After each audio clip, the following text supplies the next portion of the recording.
Hi, నేను మీ పల్లెటూరు మారుతి.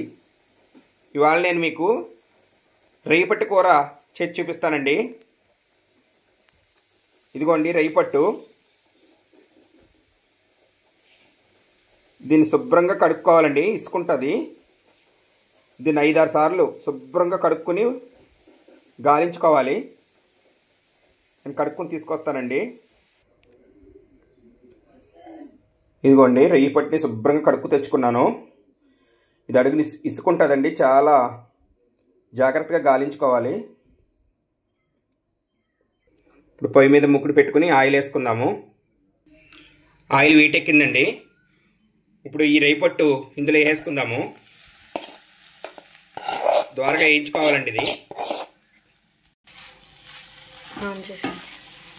ఈ రొయ్యపట్టుని ఇలా వేయించుకోవాలండి.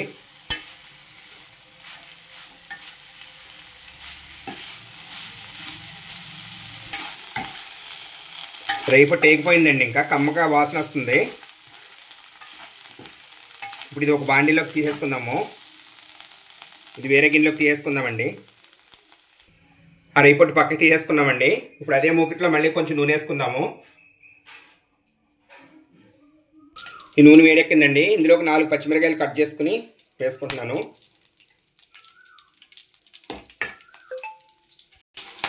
పచ్చిమిరకాయలు వేగిపోయినాయండి. నేను ఒక 4 ఉల్లిపాయలు చిన్నగా ముక్కలు కట్ చేసుకున్నాను, అవి వేసేసుకుందాము. నేను తీసుకున్న రొయ్యపట్టు ఒక 200 గ్రాములు ఉంటుందండి. ఈ ఉల్లిపాయ పచ్చిమిరకాయ దోరగా యాగనిద్దాము.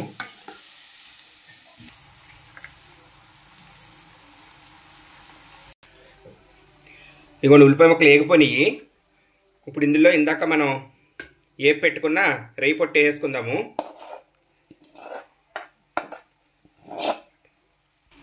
ఇక్కడ అబ్బాబ్బా అంటే ఇందులో ఆడుతుంది. ఈ రొయ్యపట్టు వేసుకున్నాం కదా, ఇందులో కొంచెం చిటికెడు పసుపు వేసుకుందాము.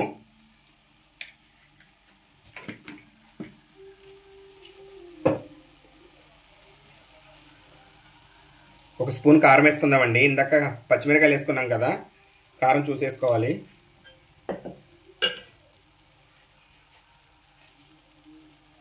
రుచికి సరిపడగా ఉప్పు అండి.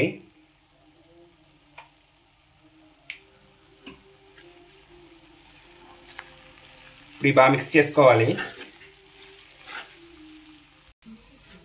ఇప్పుడు ఇందులోనే కొంచెం వాటర్ వేసుకుందామండి.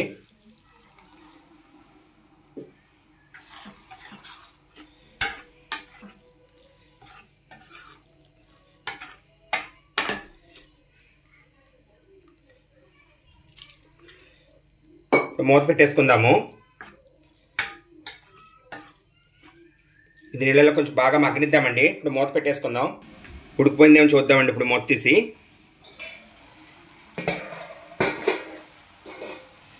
ఇదిగో చూడండి, కూరలోంచి నూనె బయటికి తేలుతుంది, ఉడికిపోయినట్టే. ఇప్పుడు ఇందులో లాస్ట్ మసాలా వేసుకుందాము.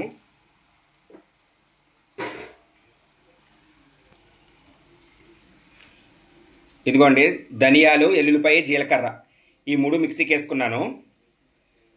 ధనియాలు, జీలకర్ర, ఎల్లుల్లిపాయ 3 సరిపోతుందండి మసాలా. ఇందులో వేసుకుందాము. ఈ మసాలా మిక్స్ చేసుకుందామండి.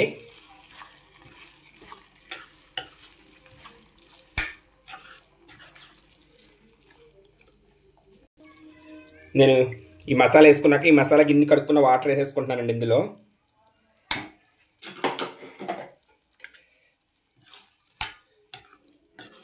ఇది ఒక 2 నిమిషాలు ఉడకనిస్తే సరిపోతుందండి.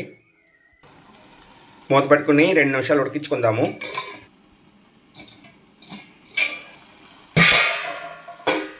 ఇంతే సరిపోతుందండి. స్టవ్ ఆపేసుకుందాము. ఇంకా చూడండి, మీకు రొయ్యపట్టు కూర రెడీ అండి. చాలా కమ్మట వాసన వస్తుంది.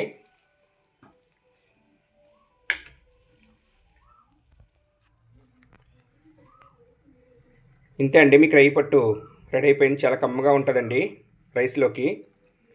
ఈ వీడియో మీకు నచ్చినట్టయితే లైక్ చేయండి, షేర్ చేయండి, సబ్స్క్రైబ్ చేసుకోండి.